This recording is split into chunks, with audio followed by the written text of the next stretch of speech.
हिंदी में 372, हिंदी में 372, తెలుగులో 153, పాత పుస్తకం ఎవరి దగ్గర ఉంటే 151.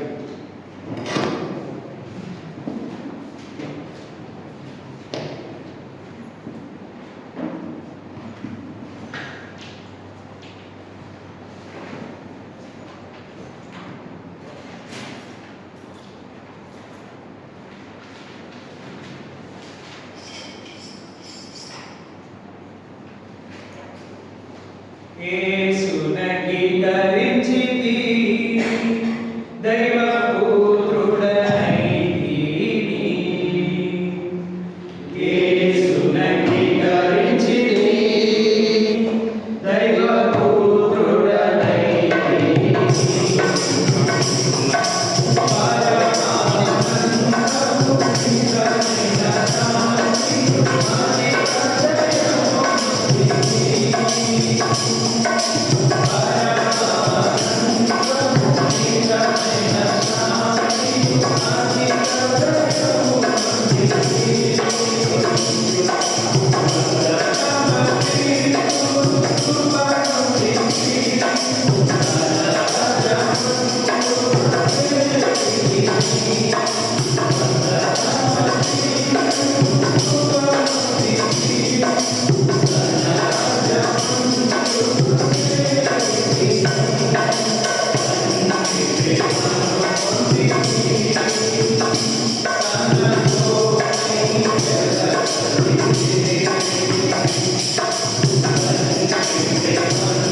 తెలుగులో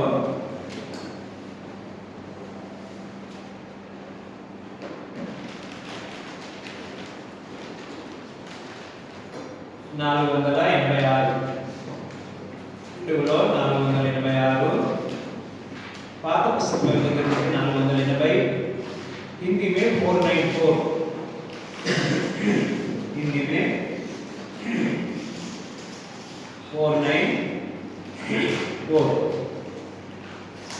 येसुनी नम्मेड़ी वारू आया रुचिगा रुबलो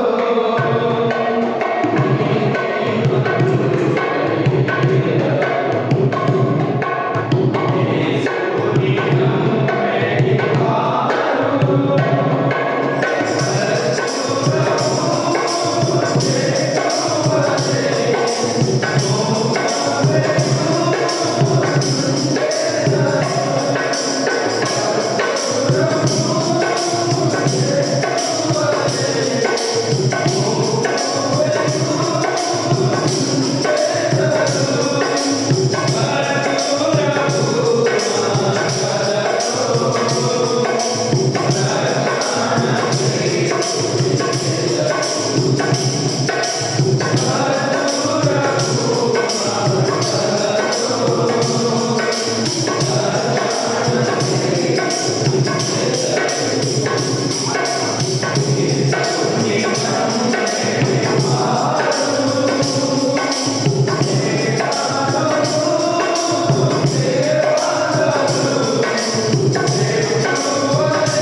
4. తెలుగులో 164. హిందీ में 153. హిందీ में 153. తెలుగులో 164. పాత పుస్తకం దగ్గర ఉంటే 162. పాత పుస్తకం దగ్గర ఉంటే 160.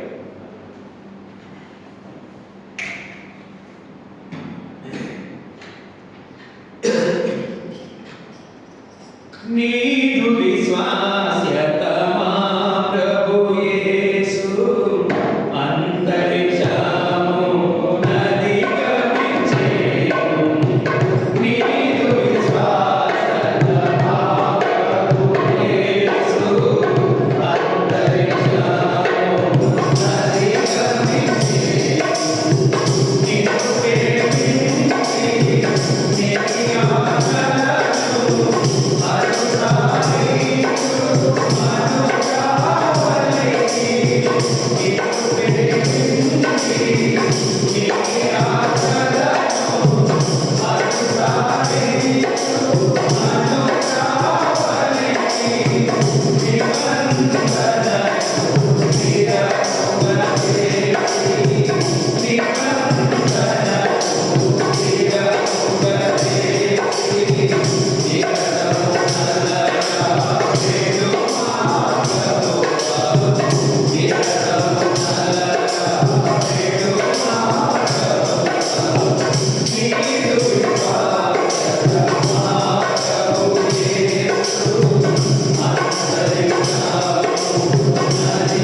అందరు సంతోషంగా ఉన్నారా? మనోవేదనతో ఉన్నారా? దుఃఖంతో ఉన్నారా? హ్యాపీ అయినా అందరూ? దేవుడి సన్నిధికి రావడం వల్ల హ్యాపీ అయినా? సంతోషంగా ఉన్నారు కదా? ముఖంలో కళ కనిపించాలి. నేను ప్రభు సన్నిధికి వచ్చానని సంతోషం కదా. బాధతోనో లేకపోతే దుఃఖముఖంతోనో మనం ఉండకూడదు. ప్రభు సన్నిధికి వచ్చాం కాబట్టి ఆనందంగా రావాలి, సంతోషంగా ప్రభువుని ఆరాధించాలి. ఏ స్థితి ఉన్నా, ఏ పరిస్థితి ఉన్నా ఆయన గొప్ప దేవుడు.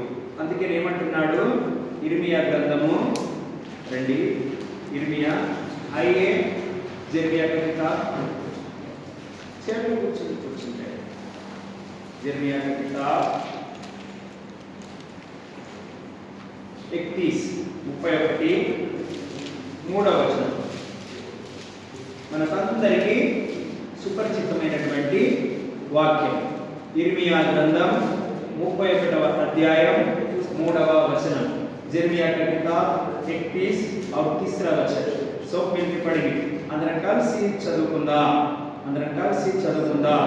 చాలా కాలం క్రిందట యెహోవా ప్రత్యక్షమై ఇట్లనే శాశ్వతమైన ప్రేమతో నేను ప్రేమించుచున్నాను కనుక విడువగా నీ ఎదుట కూర్చుచున్నాను. మళ్ళొకసారి చదువుకుందాం. తిరిగి బాస్ పడింగే. చాలా కాలం క్రిందట యెహోవా నాకు ప్రత్యక్షమై ఇట్లా నేను శాశ్వతమైన ప్రేమతో నేను నిన్ను ప్రేమించుచున్నాను కనుక విడువగా నీ ఎదుట కృప చూపుచున్నాను. ప్రభు సహాయం కొరకు చిన్న ప్రార్థన చేసుకుందాం. ప్రభుకు సహాయకమయ్యే చోటసి ప్రార్థన. ప్రేమగల తండ్రి, కృపగలనైనా సజీవుడమైన మా తండ్రి, నిన్న నేడు నిరంతరము ఏకరీతి ఉన్న తండ్రి, మారని మార్పు చెందని మా యేసయ్య, అలనాడు అబ్రహాం, ఇస్సాకు, యాకోబుల దేవుడు, ఈనాడు నా దేవుడు, మా అందరి దేవుడు అయినందుకు నీకు వందనాలు. పనికిరాని వాళ్ళము, యోగ్యత లేని వాళ్ళము, అర్హత లేని వాళ్ళము, నిజమైన దేవుడు అంటే తెలియని వాళ్ళము, అటువంటి నన్ను మమ్మల్ని తండ్రి ప్రభువా మీరు దర్శించి నీ వాక్యం ద్వారా మాట్లాడి తండ్రి మిమ్మల్ని మీరు మాకు బయలుపరుచుకొని మమ్మల్ని ఒప్పించి క్షమించి రక్షించి సంఘములో అంటగట్టినందుకు నీకు వందనాలు. బ్రతుకుదేరుకు వచ్చిన మమ్మల్ని జ్ఞాపకం చేసుకున్నారు, బేతేలు సంఘంలో అంటగట్టినారు. దయగలిగిన ప్రభువా, ముఖ్యంగా నా తండ్రి ఈ సమయంలో నిన్ను ఆరాధించడానికి ముందుగా నీవిచ్చిన నీ లేఖనాలను ధ్యానిస్తుండగా మా హృదయం మండి వచ్చిన బిడ్డలు బట్టి వందనాలు. మార్గంలో ఉంటున్న వారిని క్షేమంగా తీసుకురండి. మరి ఇంకా సమయం నుండి వెళ్ళాలా ఉందని ఆలోచన కలిగిన వారితో మీరు మాట్లాడమని, వాళ్ళు కూడా స్థలంలో నిలబడడానికి అర్హత లేని నన్ను దైవం జ్ఞాపకం చేసుకుందని యేసుక్రీస్తు నామములో అడుగుతున్నాం తండ్రి. ఆమేన్. ఈ మాట మనం నమ్మాలి కదా. इस वचन को हम विश्वास करना है. वो मेरे को अनंत प्रेम से प्रेम करना वाला परमेश्वर కదా. ఏమంటున్నాడు? ఈ దేవుడు, నేనెరిగిన దేవుడు, నేను నమ్ముకున్న దేవుడు, శాశ్వతమైన ప్రేమతో ప్రేమించే దేవుడు. నా భార్య నన్ను ప్రేమించకపోయినా, నా భర్త నన్ను ప్రేమించకపోయినా, నా పిల్లలు నన్ను ప్రేమించకపోయినా, పక్క వాళ్ళు ప్రేమించకపోయినా, యేసుక్రీస్తు ప్రభువు మాత్రము ప్రేమించే దేవుడు. ఎందుకు? ఆయన పేరు ఉంది. ఆయన పేరే మొదటి యోహాను 4వ అధ్యాయము 8వ వచనం. పైలా యోహన్నా 4 का 8. పైలా యోహన్నా 4 का 8. మొదటి యోహాను 4వ అధ్యాయము 8వ వచనం చదవండి. ఎవరైనా ఎప్పుడు చదవని వాళ్ళు కూడా చదవడానికి ప్రయత్నం చేయండి. దేవుని పడాలి, దేవుని వాక్యం చదవడానికి. దేవుడు ప్రేమ స్వరూపి. దేవుడు ప్రేమ స్వరూపి. ప్రేమ లేనివాడు దేవుని ఎరుగడు. దేవునిని దేవుడి పేరు ఏం పేరంట? ప్రేమ స్వరూపి. ప్రేమ లేనివాడు దేవుణ్ణి ఎరగడు. కాబట్టి ఎంత ప్రేమ అంటే అది చాలా గొప్ప ప్రేమ. వెలగట్టలేనిది, అంతులేనిది, మన ఊహ కందనిది, మన జ్ఞానానికి మించినది. అంత గొప్ప ప్రేమ. ఈ ప్రేమను రుచి చూసినటువంటి వాళ్ళు ఎవ్వరు కూడా యేసుక్రీస్తు ప్రభువును వదలరు. ఎన్ని కష్టాలు వచ్చినా, ఎన్ని నష్టాలు వచ్చినా, ఎన్ని ఇబ్బందులు ఎదురైనా, ఎంత వ్యతిరేకతైనా, ఎన్ని నిందలు వచ్చినా, ఎన్ని అవమానాలు వచ్చినా యేసుక్రీస్తు ప్రభువుని మాత్రము వదలరు. మన బైబిల్లో కథలు ఉన్నాడుగా. ఎవరు ఆయన? ఎవరు? నిందలు వచ్చాయి, అవమానాలు వచ్చాయి, అన్ని పోయినాయి, కానీ దేవుణ్ణి వదలలేదు. ఎవరు? యోబు కదా. ఎంత అద్భుతమైనటువంటి గొప్ప దైవజనుడు కాదా. పిల్లలు పోయారు, ఆస్తులు పోయినాయి, ఆరోగ్యం పోయింది, చీ అంటున్నారు, ఉమ్మేస్తున్నారు, భార్య కూడా చచ్చిపోతుంది.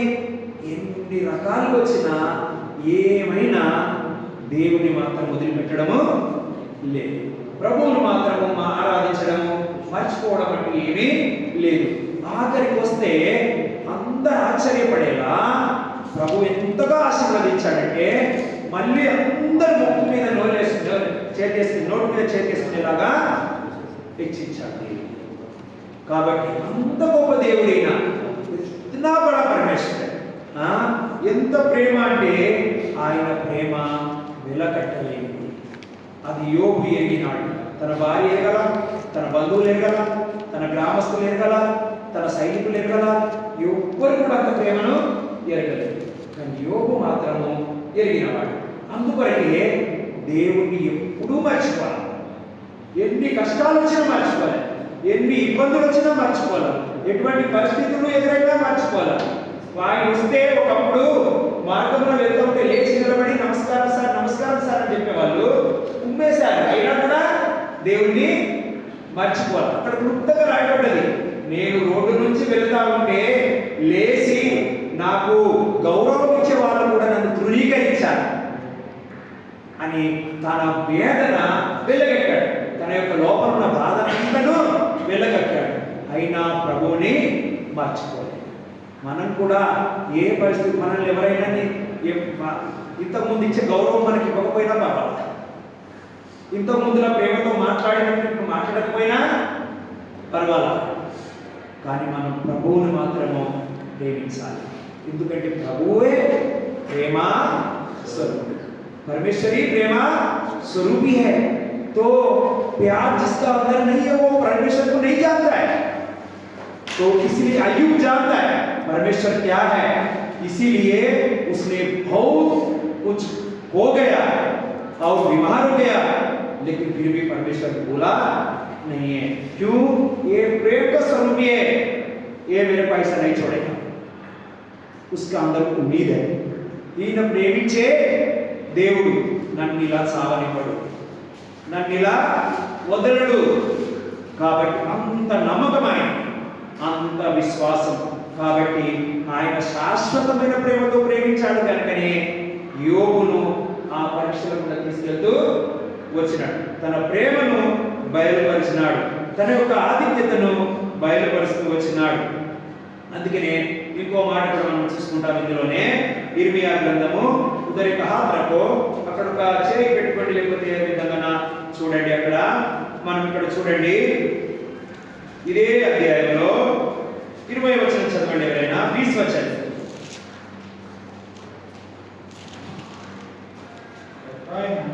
ఎఫ్రాయిము నాకు ఇష్టమైన కుమారుడా, నా ముద్దు బిడ్డ, నేను అతనికి విరోధంగా మాట్లాడినప్పుడల్లా అతని జ్ఞాపకము నన్ను విడవకున్నది. అతని కూర్చిన కడుపులో చాలా వేదనగా ఉన్నది. తప్పక నేను అతని కరుణింతును. ఇదే యెహోవా. ఎంత అంటున్నాడు, నీవు నేను ఆయనకు ముద్దు బిడ్డలను. ఆ ఎఫ్రాయిం స్థలంలో మన పేరు పెట్టుకుందాం. एफ्राइम का नाम किधर है? अपना नाम रखने का है। तो बोलता है, क्या बोलता है? मेरे लाडका बेटा। तो जब भी हमें जिंदगी में परीक्षा आता है, प्रभु ने नहीं बोलता है, हम छोड़ता नहीं है। देखो उसने बोलता है, ना कడుపులో వేదనగా ఉన్నది, తప్పక నేను అతనిని కరుణించును. మనల్ని జ్ఞాపకం చేసుకునే దేవుడు, మన వేదనలను జ్ఞాపకం చేసుకునే దేవుడు, మన పరిస్థితిని కూడా జ్ఞాపకం చేసుకునేటటువంటి గొప్ప దేవుడు. ఆయనకి మనము ముద్దు బిడ్డలం. మన జీవితంలో మన పొరపాట్ల ద్వారా కావచ్చు, మన తప్పుల ద్వారా కావచ్చు, దేవుడి పరీక్షలు కావచ్చు, ఏ పరిస్థితుల్లో కూడా వెళ్ళినా ప్రభువుకు మనము ముద్దు బిడ్డలం. ఆయన ప్రేమించే బిడ్డలం. प्रभु को हम लोग ने बहुत प्यारा बचा है, तो उसने नहीं भूलेगा, कभी छोड़ेगा भी नहीं है। वो करुणा वात्सल्य करने वाला परमेश्वर है। तो इसीलिए वो बोलता है, देखो ఇక్కడ ఏమన్నది, అతని గురించి నా కడుపులో వేదనగా ఉన్నది. కాబట్టి ప్రభువు మన గురించి ఎంతో వేదన పడ్డాడు, ఎంతో దుఃఖపడ్డాడు, ఎన్నో బాధలు అనుభవించాడు. చివరికి తన ప్రాణాన్నే పెడుతూ వచ్చినాడు. అంత ప్రేమ నీవు నేనండి. అది మనకు అర్థం అయితే మనము మనసారా ఆయన ఆరాధిస్తాం. అది అర్థమైతే మనం ఏ ఒక్కసారి కూడా ఏ పరిస్థితుల్లో ఉన్నా మనం ప్రభువుని వెంబడించే వారంగా ఉంటాం. అందుకే ఇక్కడ ఒక మాట ఉంది, ఇప్పుడు చూడండి. మన ప్రకటన గ్రంథము 15వ అధ్యాయము प्रकाशित 15 का प्रकाशित 15 आइए, प्रकाशित 15 3-4 हर सुनाए 3-4 मिलके आए तेलुगु में, कोई भी पढ़ लीजिए और चदवंडी। वारु ప్రభువా దేవా సర్వాధికారి నీ క్రియలు ఘనమైనవి ఆశ్చర్యమైనవి యుగములకు రాజా, నీ మార్గములు న్యాయములను సత్యములనై ఉన్నవి. ప్రభువా నీవు మాత్రము పవిత్రుడవు, నీకు భయపడిన వాడెవడు? నీ నామమును మహిమ పరచని వాడెవడు? నీ న్యాయ విధులు ప్రత్యక్షపరచబడినవి కనుక జనులందరూ వచ్చి నీ సన్నిధిని నమస్కారం చేసేదని చెప్పుచు దేవుని దాసులకు మోషే కీర్తనయు గొర్రెపిల్ల కీర్తనయు పాడుచు. అద్భుతమైనటువంటి ఆరాధన, అద్భుతమైనటువంటి అద్భుత రీతిసే ఆరాధన.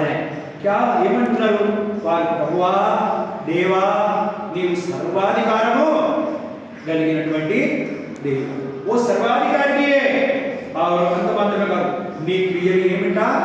ఘనమైనవి ఆశ్చర్యమైనవి. ఘనమైనవి ఆశ్చర్యమైనవి. ఎంత ఆశ్చర్యం అంటే అది గొప్ప ఆశ్చర్యం, అది వర్ణనాత్మకమైనది.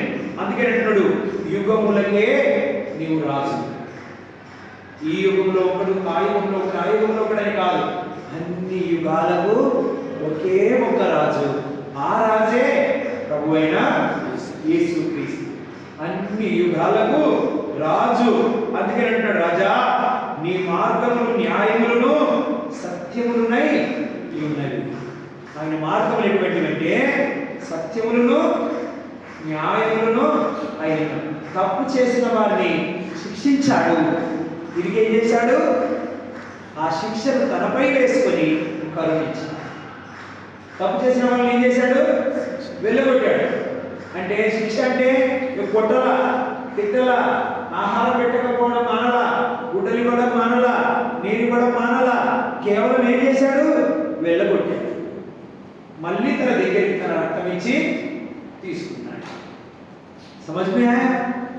శిక్ష అంటే మనకి ఏ శిక్ష ఇవ్వలేదు, ఎటువంటి అర్హత లేదు మనకి. దేవుడు తిరిగి తన ప్రాణాన్ని పెట్టి మళ్ళీ దగ్గరికి తీసుకున్నాడు. ఎప్పుడైతే ఆదాములు చేసిన తప్పుకి ఏం చేశాడు, వెళ్ళగొట్టాడు, కానీ వాళ్ళను శిక్షించాలి. కానీ వెళ్ళగొట్టిన వాళ్ళకి మళ్ళీ పవిత్రుడైనటువంటి, ఇక్కడ ఏమన్నాడు చూడండి, నీవు మాత్రము పవిత్రుడు. ఆయన ఎటువంటి వాడు, పవిత్రుడు. వాళ్ళు చేసిన పొరపాటు తప్పుల వాళ్ళు ఏమైపోయారు, అపవిత్రులు అయిపోయినా. ఇప్పుడు అపవిత్రతకి పవిత్రతకి ఏ సంబంధము లేదు. ఇప్పుడు అపవిత్రత పోవాలి అని అంటే ఏం చేశాడు ఆయన, మళ్ళీ తిరిగి ప్రేమాస్వరూపి కాబట్టి వారి సంతానమైనటువంటి లోకమంతటిని ప్రేమించి తన ప్రాణాన్ని ఇచ్చాడు, రక్తాన్ని కూడా దారపోసినాడు కల్వరి శిలువలో. కాబట్టి అంత ప్రేమ. అందుకనే నీవు మాత్రమే పవిత్రుడవు, నీకు భయపడిన వాడు ఎవడు, నీ నామమును మహిమపరచని వాడు ఎవడు. కాబట్టి ఆయనే పవిత్రుడు, అందుకనే అపవిత్రత ఆయన దగ్గరికి రాదు. కాబట్టి అపవిత్రుడైనటువంటి వారందరినీ కూడా పవిత్రపరచుట కొరకే ప్రభు అయిన యేసుక్రీస్తు తన సొంత రక్తాన్ని కారుస్తూ వచ్చింది. అందుకని ఇక్కడ ఏమంటున్నాడు, ఇంకా నీ న్యాయవిధులు ప్రత్యక్షపరచబడినవి కనుక జనులందరూ వచ్చి నీ సన్నిధిని నమస్కారం చేస్తారని చెప్తున్నారు. ఆయన న్యాయవిధులు ఎటువంటివి, న్యాయములైనవి. ఆయన ఏమిటంటున్నాడు, నీ సన్నిధిని నమస్కారం, నీ జనులందరూ ప్రత్యక్షపరచబడ్డవి.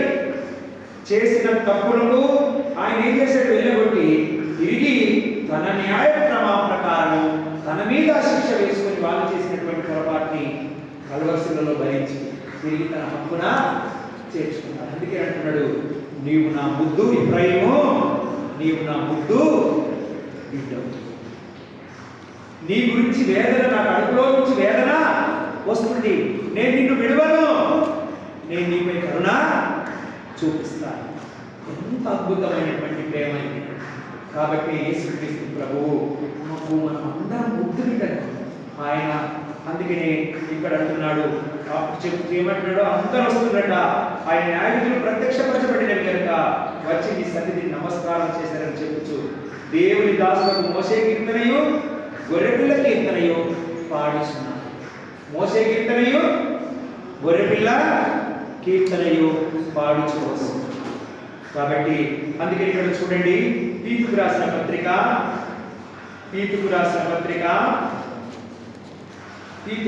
పత్రిక హెబ్రీల కంటే ముందు ఉంటుంది. తీతుకు రాసిన పత్రిక 3వ అధ్యాయము 3, 4, 5, 6 మనం 3 నుంచి 6 వరకు మనం మార్చి చదువుకుందాం. బారి పడింది. తీతుకు రాసిన పత్రిక 3వ అధ్యాయము 3 నుంచి 6 వరకు మనం మార్చి చదువుకుందాం. బారి పడింది. తీర్చే చేత ఎందుకనగా మనము కూడా మునుపు అవివేకులమును మోసపోయిన వారమును నానా విధములైన దురాశలకును భోగములకును దాసులమునై ఉండి దుష్టత్వమునందును అసూయ యందును కాలము గడుపుచు అసహ్యులమై ఒకరికొకడు ద్వేషించుచూ ఉంటివి గాని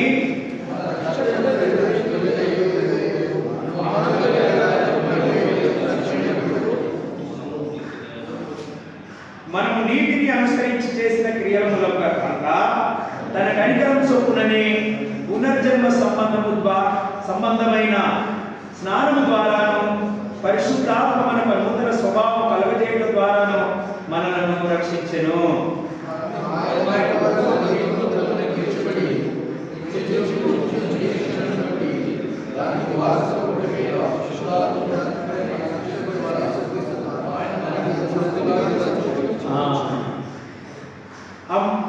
మనం మునుపు ఎటువంటి వాళ్ళమంట, మునుపు ఎటువంటి స్వభావం అనేది, ఇప్పుడు కూడా అలాంటి స్వభావం ఉంటే మనకు రక్షణ లేనట్టే.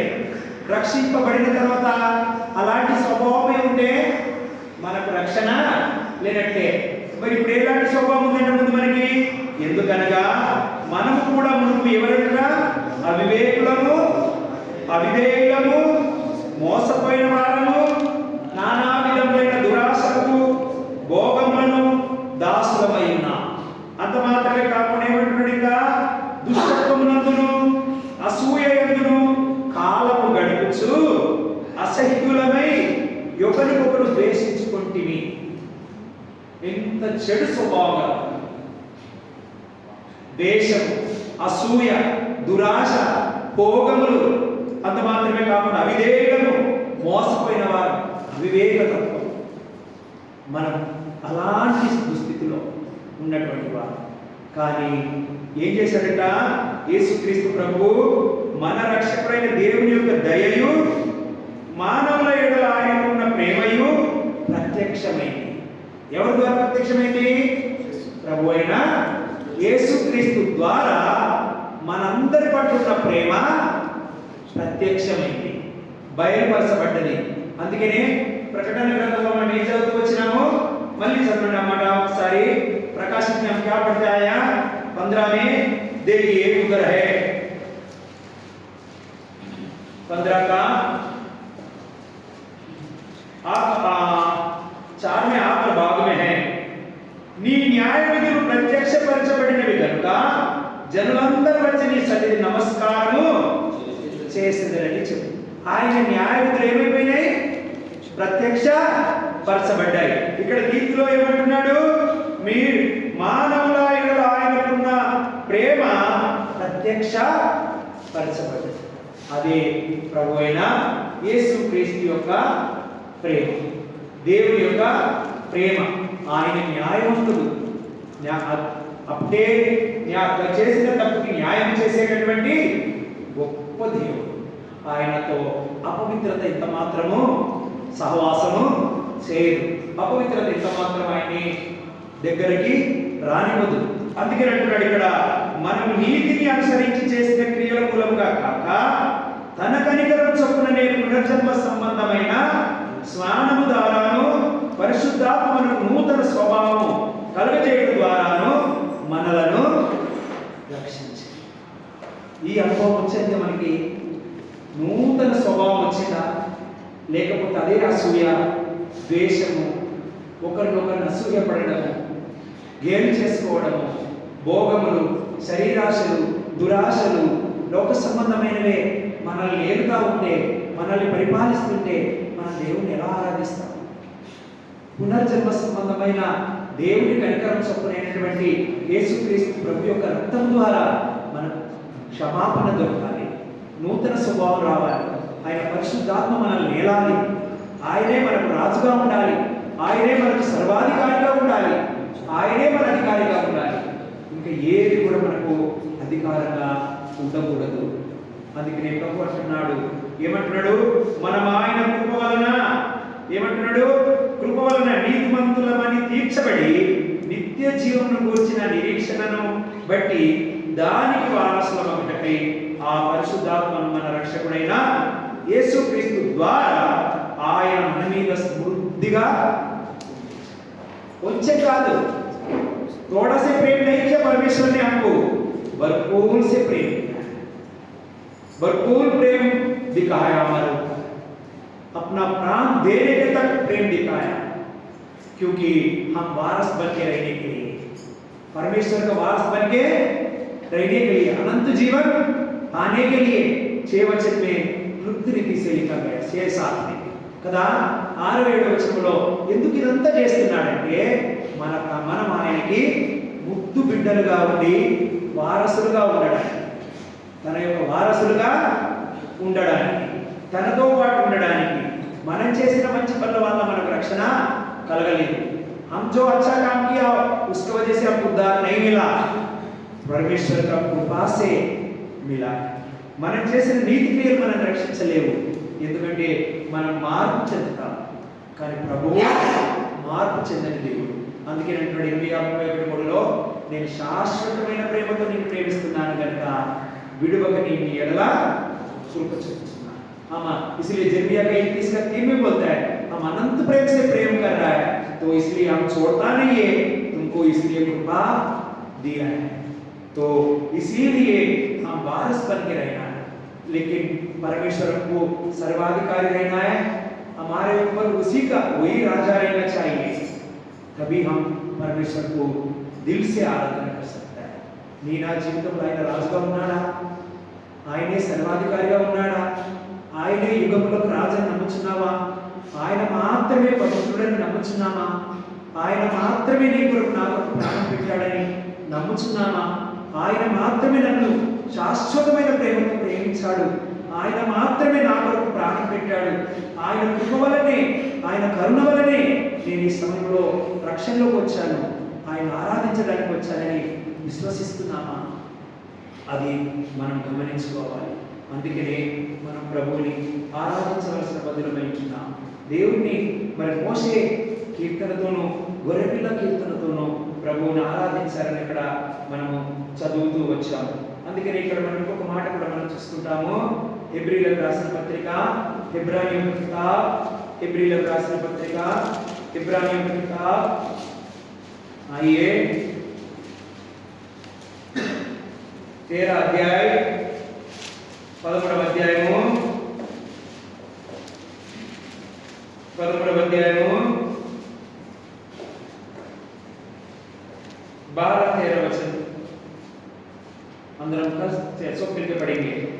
13 అధ్యాయ 12-13, 11వ అధ్యాయం 12-13 వచనం అందరం కలిసి చదువుకుందాం. కావున యేసు కూడా తన రక్తం చేత ప్రజలందరూ శుద్ధపరచుటకై గవిని వెలుపట శ్రమ పొందెను. కాబట్టి మనం ఆయన నిందలు భరించుచు శిబిరము వెలుపలికి ఆయన యుద్ధకు వెళుదము. ఆయన ఏం చేయబడ్డాడు? నీ కొరకు, నా కొరకు, మనల్ని పరిశుద్ధపరచుట కొరకై, మనల్ని పవిత్రపరచుట కొరకై ఆయన గవిని వెలుపట ఏం చేశాడు? తన రక్తం చేత పరిశుద్ధపరచుట కొరకై శిక్షించబడుతుంది. మన ఆలోచనలన్నీ అక్కడికి వెళ్ళాలి, మనుషులం కాదు, శరీరం వెళ్ళడం కాదు. మన గౌరి వైపు ఆయన దగ్గరికి వెళ్దామంటే ఏంటి?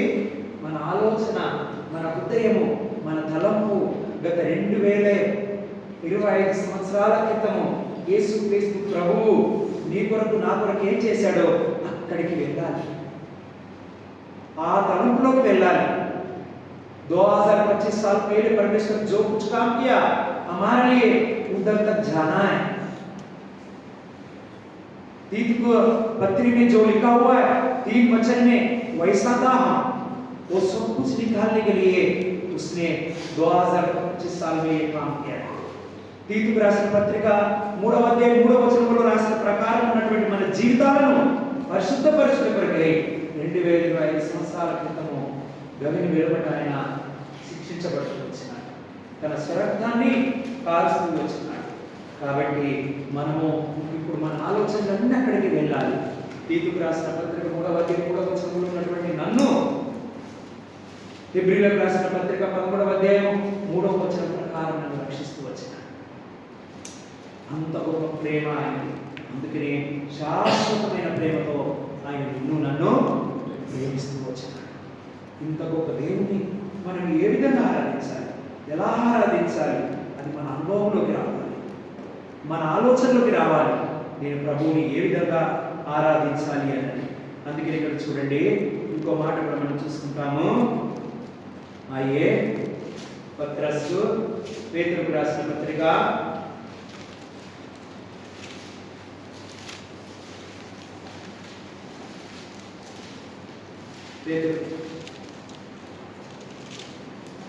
మొదటి పేతురు पहला पत्रस दूसरा अध्याय 25 वचन 25 वचन చదవండినా. మీరు గొర్రెల వలె దారి తప్పిపోతుని గాని ఇప్పుడు మీ ఆత్మల కాపరియు అధ్యక్షుడునైన ఆయన వైపు మళ్ళీ ఉన్నారు. हम उसके पास आया है, पुराना में हमारा रास्ता हम खो गया, हमारा सच्चा परमेश्वर को हम भूल गया, नहीं जानता था, लेकिन अभी परमेश्वर के पास हमको आने का मौका मिला है, उसी की तरफ मोड़ने के लिए हमको मौका मिला है. हमारा चेला है, మన కాపరి ఉన్నాడు. ముందైతే మనం అవివేకులము, అవిధేయులము, అజ్ఞానులము, ఈర్ష్యతో, అసూయతో, దేశంతో, పగతో, నానా రకములైనటువంటి లోక భోగములతో, దురాశలతో నింపబడి దారి తొలగిపోయిన వారము, గొర్రెల వలె దారి తప్పినటువంటి వారము. కానీ ఇప్పుడు ప్రభువైన యేసుక్రీస్తు ద్వారా, తన స్వరక్తము ద్వారా మన ఆత్మలకు కాపరి అయిన ప్రభువైన యేసుక్రీస్తు వైపు మనం ఇప్పుడు మళ్ళీ ఉన్నాం. ఆ యోగ్యత నీకు నాకు దేవుడు అనుగ్రహిస్తూ వచ్చినాడు. కాబట్టి ప్రభువుని మనము ఆరాధించవలసిన వారమై ఉంటున్నాం. ఒక మాట చూసుకొని మనం ఆరాధనలోకి వెళ్దాం. ఒక మాట చూసుకొని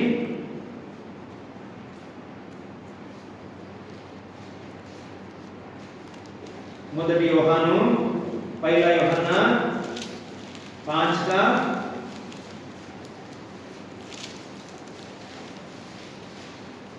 5:20 దయచేసి చదివేటప్పుడు చాలా జాగ్రత్తగా చదవాలి. पढ़ने के टाइम हम समझने के लिए कोशिश करने का. पहला यूहन्ना 5:20 మొదటి యోహాను 5:20 చదవండి ఎవరైనా. మనము సత్యవంతుడైన వానిని ఎరగవలనని దేవుని కుమారుడు వచ్చి మనకు వివేకం అనుగ్రహించి ఉన్నాడని ఎరుగుదుము. మనము దేవుని కుమారుడైన యేసుక్రీస్తునందున్న వారమై సత్యవంతుని అందున్నాము. ఆయనే నిజమైన దేవుడు, నిత్య జీవమునై. అంటే ముందు దేవుణ్ణి ఎరగని వారు, దేవుణ్ణి ఎరగని పరిస్థితిలో ఉన్నవారు, परमेश्वर को नहीं जानता था, ऐसा सिचुएशन में था पहला. लेकिन परमेश्वर का एक इकलौता बेटा प्रभु यीशु मसीह के द्वारा उसको ग्रहण करने के लिए परमेश्वर मौका दिया. वही सच्चा परमेश्वर है, वही अनंत जीवन देने वाला परमेश्वर है. అందుకని ఇక్కడ మనం సత్యవంతుడైన వానిని ఎరగని వాని వలె దేవుని కుమారుడు వచ్చి మనకు వివేకం అనుగ్రహించి ఉన్నాడని ఎరుగుదుము. ముందైతే దేవుని ఎరగకుండా ఉన్నాం, ఇప్పుడు సత్యవంతుడైన దేవుని ఎరగడం కొరకై యేసుక్రీస్తు ప్రభువుని మనకు అనుగ్రహించి ఉన్నాడు. ఆయన యందున్న వారం ఇప్పుడు మనం उसके ऊपर उसके अंदर है अभी प्रभु यीशु मसीह के अंदर. तो इसीलिए ఆయనే నిజమైన దేవుడును నిత్య జీవమునై ఉన్నాడు. ఈ నిత్య జీవం పొందుకున్నటువంటి అందరం కూడా ఆత్మతో సత్యంతో దేవుని ఆరాధించినట్టు సాయం చేయండి. आमीन. अनंत जीवन पाया नाम लो, इसलिए परमेश्वर को आराधना करना. मौका आराधिंచి